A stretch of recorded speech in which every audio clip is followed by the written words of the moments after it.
Hebreos capítulo 9, versículo 16. Fíjense el texto lo que dice. Porque donde hay testamento es necesario que intervenga muerte del testador. Hay dos palabras que me interesan. Testamento y testador. ¿Ya? En términos generales, necesito un voluntario, en realidad va a ser voluntaria, que me diga qué entiende de este versículo, así tal cual como se lee.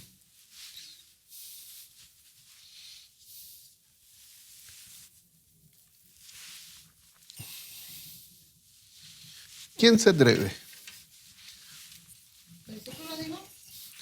Hebreos 9, 16, ¿verdad? 16. Hebreos capítulo 9, versículo 16.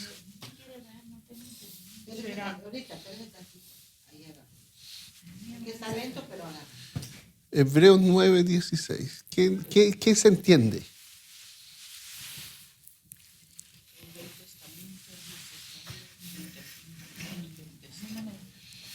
Ya, voy a leer, ya. Voy a leer el 16 y el 17, porque donde hay testamento es necesario que intervenga muerte del testador, porque el testamento con la muerte se confirma, pues no se valida, no es válido entre tanto que el testador vive. ¿Qué significaría así como está ese versículo? ¿Puedes explicar, Marina o Verónica? Aunque va a estar equivocada su explicación, como siempre. Que es como un pacto. Ok, va bien. Pero ¿cómo aparece ahí el texto? Un testamento, ¿no? Pero Ya. la persona que lo hace necesita fallecer. Ya. Para que sea... Y que el Señor es el testador. El Señor es el que muere. Ya. El que muere es el testador. Ok, ya. El problema de ese versículo es que está mal traducido. No tiene que decir testamento porque el autor viene desarrollando el concepto de pacto. Fíjense, es la misma palabra griega que aparece en el versículo previo.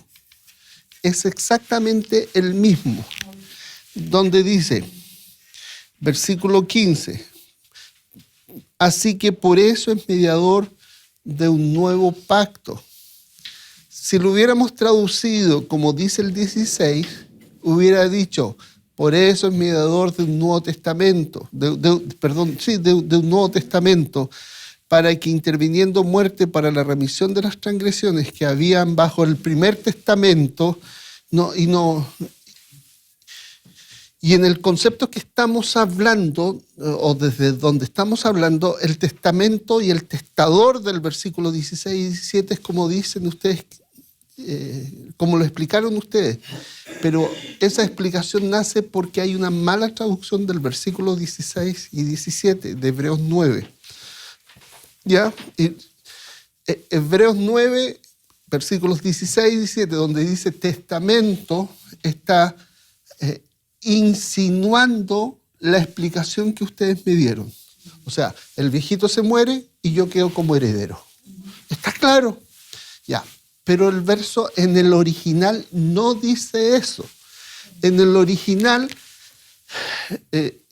acuérdense, estamos hablando de gente del mundo hebreo. Entonces, la palabra hebrea para el pacto, que debió haberse, en vez de traducido como testamento, debió haberse traducido pacto, es la palabra berit. ¿Ya? No estamos en ninguna página, solamente en la Biblia. Como verito, pero con B larga, B de burra, pero por eso, para que se acuerden, verito, berit. Como no tiene B de burra, sino B de vaca.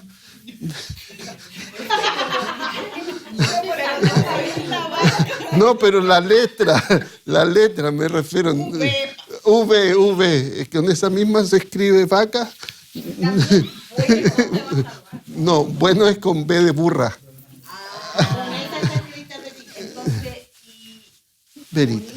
Bonita también. Bonita lleva la B de burra. Y ya. Ok. Entonces, testamento, ahí el texto debería decir pacto. ¿Ya? Ahora, en el pacto, en el hebreo es la palabra berit. ¿Ya? Pero ¿qué importa para que sea la palabra berit? Bienvenida. Perdonada. La palabra testamento debió haber dicho pacto. En el original, originalmente, acuérdense que la carta a los hebreos viene de gente que es hebrea y sabe esto, lo tienen así clarito. Más claro, por ejemplo, si yo le pregunto a un mexicano si la comida va con chile y me dice poquito y no pica, yo no le creo, ¿ya?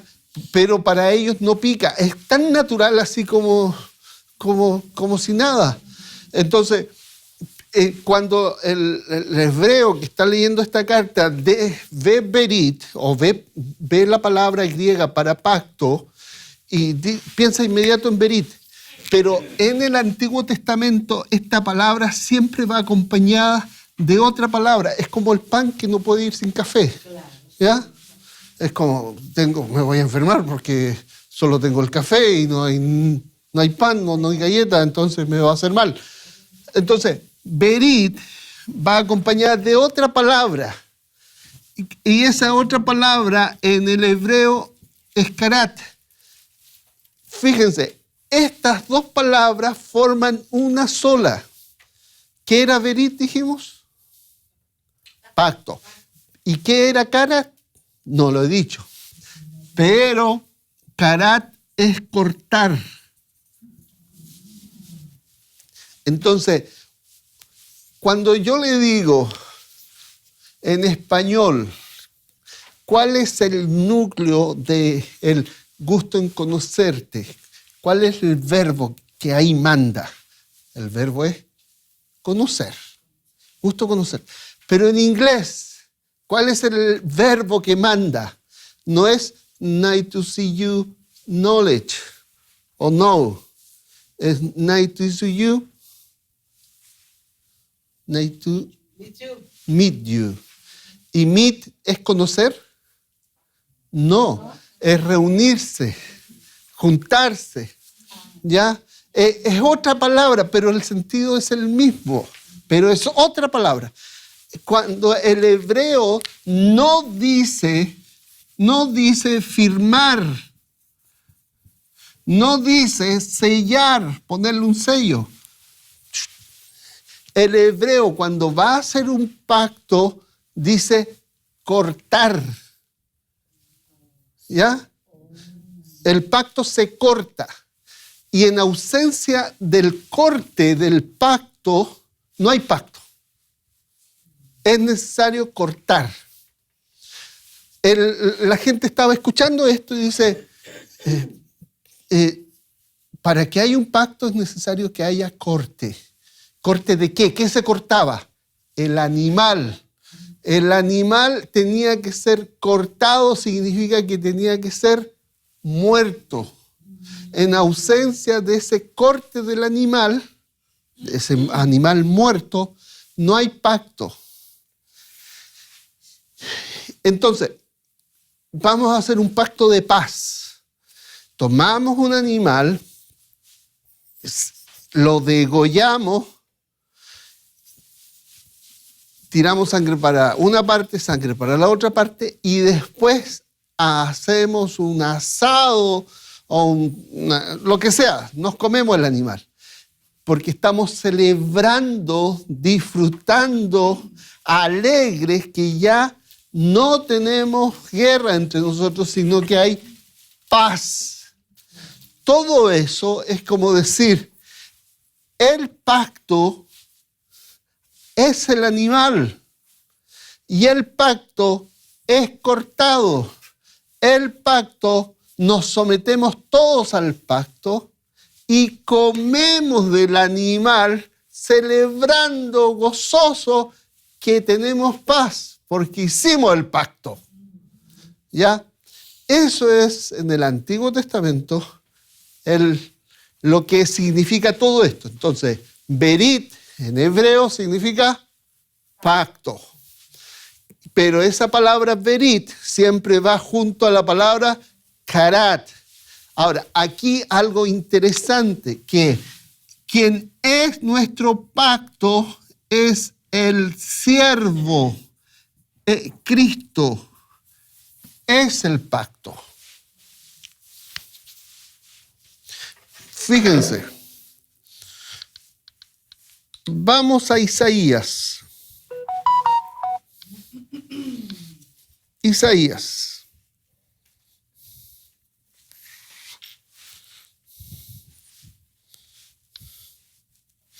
...43...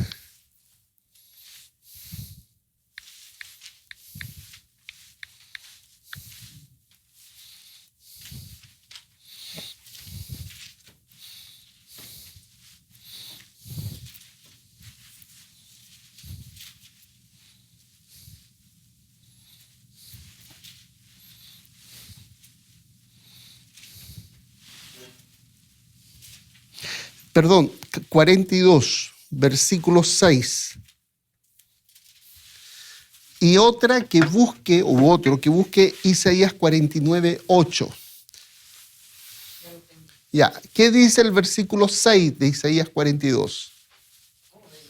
42, 6. Sí. Dice: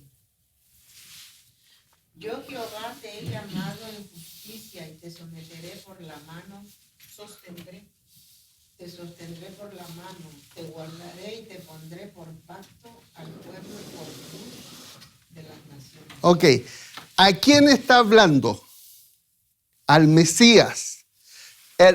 Dios le habla al Cristo preencarnado a su Hijo, antes de tomar forma humana, y le dice: yo te pondré por pacto. ¿Dice ese el texto? Sí. Dice el texto que Cristo, el Mesías, el siervo, iba a ser puesto por pacto. Ok, el versículo 8 de Isaías 49.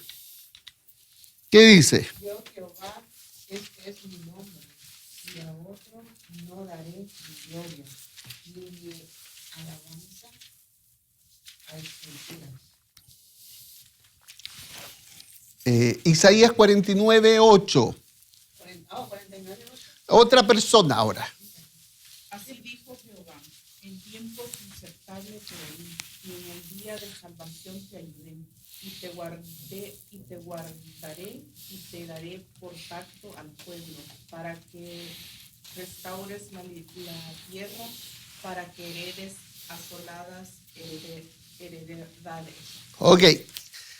Está Dios hablando y le está diciendo al Mesías, al siervo: te daré por pacto. ¿Quién es el pacto? El Cristo. Ahora, desde esa mentalidad, ahora volvemos a nuestro Hebreos capítulo 9. Acuérdense, el pacto en hebreo es berit, siempre va acompañado con karat. Berit es pacto, karat es cortar. El pacto no es firmado en el mundo hebreo, es cortado. Entonces, para que haya pacto, el pacto tiene que ser cortado. Y en Isaías 53 lo que se relata es cómo ese pacto fue cortado. Y entonces Dios está diciendo: te daré por pacto, y después explica cómo se corta el pacto. ¿Qué significa cortar el pacto en el mundo hebreo? Que el pacto es firmado. Y entonces, por eso, otra vez, alguien lea por favor Hebreos 9, el texto que mencionamos delante. 16 y 17. Sí, Porque donde hay testamento es necesario que intervenga muerte del testador, porque el testamento con la muerte se confirma, pues no es válido entre tanto que el testador vive. ok, voy a leerlo así ahora. Porque donde hay pacto es necesario que intervenga muerte. Hasta ahí. No testador. ¿Ya? ¿Muerte de quién? De quien ha encarnado el pacto. ¿Quién era el pacto? Cristo. ¿Cómo sabemos que Cristo era el pacto? El profeta lo dice 2 veces.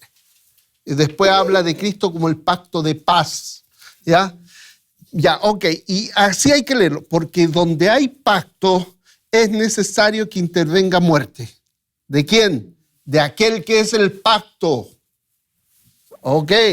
Porque el pacto, no testamento, con la muerte se confirma.